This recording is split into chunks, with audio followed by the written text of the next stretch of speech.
Hallo schön, hier ist Frau Nura. Willkommen in meinem Kanal. أهلا وسهلا بيكم في قناتي، ودوا هيكون أول فيديو لسلسلة تعلم اللغة الألمانية من مستوى A1 أي المستوى الأول.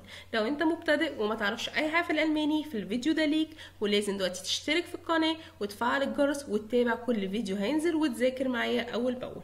طيب خلينا متفقين كده بس عشان ننظم نفسنا، لازم تبقى عامل لنفسك بلان انت هتوصل للألماني للليفل اللي انت عاوزه في قد ايه. على الاساس ده وابتدأ تقسم الفيديوهات سواء بشكل يومي، فيديو واحد في اليوم او فيديوهين كل يوم. طيب انا المحتوى دوا من انهي كتاب؟ هل في كتاب اكاديمي لازم امشي معايا في غاو ولا لا؟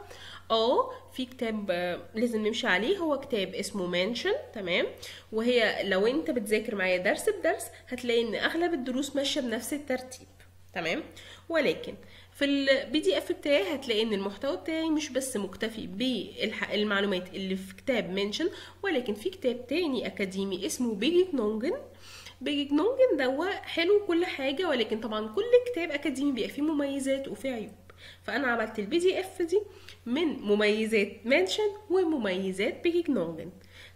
كل اللي عليك تعمله ان انت بس تشوف الفيديو معايا وتذاكر معايا وبس كده. لو عندك اي سؤال تقدر تكتبه في الكومنتس او تبعتهولي على الايميل بتاعي، هتلاقيه مكتوب وانا هرد عليك، مفيش اي مشكله.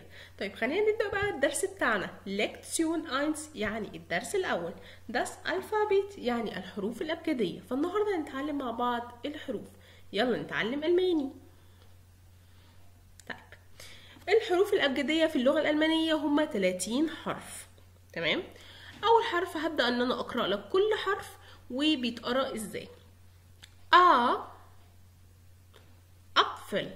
طيب زي ما انت شفت كده، هو انا هبدا ان انا اقرا كل حرف واقول لك صوته بيتقرا ازاي، وبعد كده هديك مثال عليه بكلمه. فانت اول مره هتسمعني، تاني مره انت اصول وانا بقراها لتاني مره تكون بتكررها معايا. يلا بينا. يعني أبفل، تفاحه. أبفل. ب بروت. بروت يعني ايه بروت؟ يعني خبز، عيش. سيدي يعني سيدي. سيدي. طيب يلا بينا نكمل. دويتش.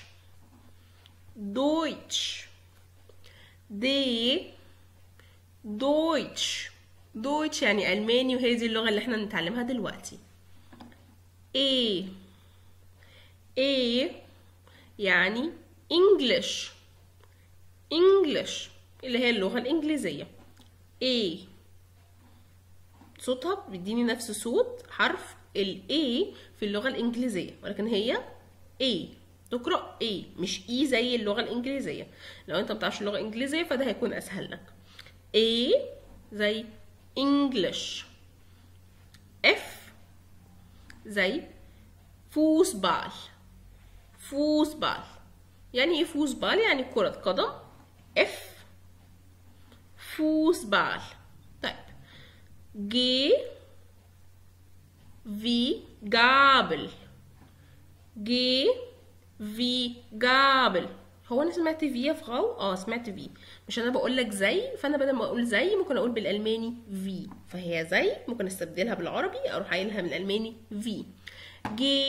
في جابل يعني ايه جابل؟ يعني شوكه. طيب الكلمه اللي بعدها، الحرف اللي بعده. ها في هاوس. في هاوس يعني بيت. اي في إيش يعني إيش يعني أنا. يط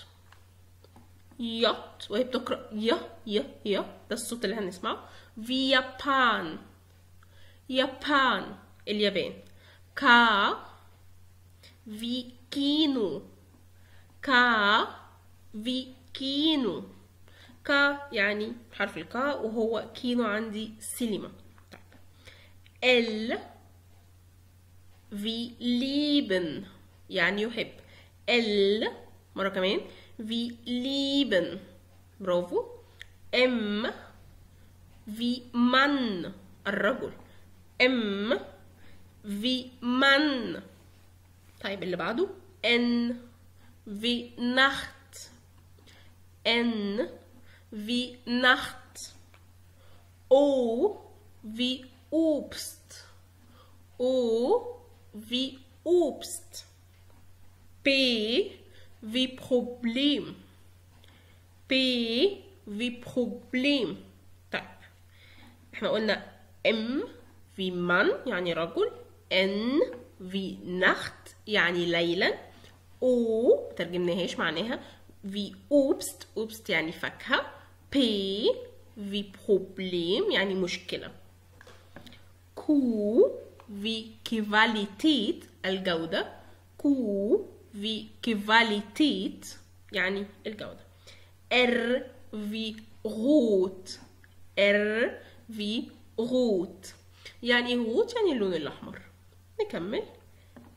S wie Sonne. S wie Sonne. Sonne يعني الشمس. لو حد سمع زي حرف الز هي بتقرا اس زي ما انت سمعت في الاول، لكن انا بقراها هنا في الاسم الشمس بقول زونا. ليه ده بيحصل؟ ده ليه قواعد في اللغه الالمانيه وهنتعلمها مع بعض في كورس تعلم النطق في اللغه الالمانيه. تي في تش. تي في تش. تش يعني طاوله ترابيزه. او wie Uhr. U wie Uhr يعني ساعة. V wie Vater. V wie Vater. Vater يعني الأب. V wie Wasser. V wie Wasser المية. X wie Xylophon. X في اكسليفون اللي هو الاكسليفون. إبسلون في إيجيبتن. انت سمعتها اسمها إبسلون لكن بتقرأ في أغلب الحروف ب U. إيجيبتن. إبسلون في إيجيبتن. إيجيبتن يعني مصر. إيجيبتن يعني مصر. طيب آخر حاجة عندي ست بتقرأ ts في تسوك. تسوك يعني قطار. طيب ده كده الحروف في اي لغه. تمام. في اللغه الالمانيه عندنا 4 حروف مميزين وده هو اللي بيخلي اللغه الالمانيه مختلفه عن اي لغه تانية. والحروف دول بيطلق عليهم دي وأوملاوت. طيب ليه بيطلق عليهم كده؟ علشان هي حروف بتكون عليها نقطتين فوقيها على طول. يعني عندك حرف عليه نقطتين بنقول عليه أوملاوت وطبعا هو ليه نطق مختلف. وبعد كده عندي الأو وعليه نقطتين برضو عليه نطق مختلف. والأو عليها نقطتين برضو ليها نطق مختلف. وإس اتسات. طيب خلينا واحدة واحدة ناخدهم واحدة ورا التانية مع بعض. إيه اللي عليها نقطتين بنقول عليها أوملاوت. أوكي. طيب بتتكرر ازاي؟ إيه. طيب تعالوا نشوف. إيجيبتن. Universität. طيب مين فاكر إيجيبتن يعني ايه؟ لسه اخدينها فوق. إيجيبتن يعني برافو مصر. الكلمة الجديدة علينا هي Universität. حاول لو لقيت الدنيا صعبة وان انت مش عارف تقرأ معايا مرة واحدة مفيش اي مشكلة، ممكن توقف الفيديو وتقعد تسمعها اكتر من مرة وممكن تقسمها لمقاطع صغيرة عشان تعرف تقراها. خلينا متفقين ان اللغة الألمانية لغة مش صعبة، هي لغة سهلة جدا ولكن فيها كلمات طويلة جدا. فعشان نحل المشكلة دي كل اللي عليك تعمله ان انت تقسم الكلمة لكذا جزء عشان تعرف تقراها. تمام. Universität. فاحنا كده اتفقنا ان صوت الأوملاوت هو عبارة عن ايه. طيب بعد كده عندنا حرف الأوملاوت وهو او